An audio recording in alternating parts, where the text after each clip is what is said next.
অবশ্যই শতভাগ শতভাগ শতভাগ বাবা জিতবে ইনশাল্লাহ। ভালোই লাগতেছে, 17 বছর তো আমরা ভোটের চেহারাও দেখি নাই। আলহামদুলিল্লাহ, এখন ঈদের চেয়ে বেশি আনন্দ লাগতেছে, সত্যি কথা যেটা। আমার কাছে সুষ্ঠু হচ্ছে এটাই মনে হচ্ছে, কোনো প্রবলেম আমি দেখতেছি না এখানে।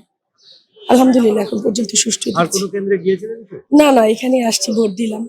এখন পর্যন্ত তো ভালোই, মাশাআল্লাহ, আরো বাড়বে বোধহয় বেলা বাড়ার সাথে সাথে। ইনশাআল্লাহ, আল্লাহ যদি কবুল করে, ইনশাআল্লাহ জয়ী হব ইনশাআল্লাহ। যে ঈদের চেয়ে বেশি আনন্দ লাগতেছে আলহামদুলিল্লাহ। আসলে ঈদেও এভাবে একসাথে বের হওয়া হয় না, আমিনুল ব্যস্ত থাকে সবসময়। আজকে একসাথে আসছি, ভোট দিলাম একসাথে, মানে তার চেয়ে বেশি আনন্দ লাগতেছে সত্যি।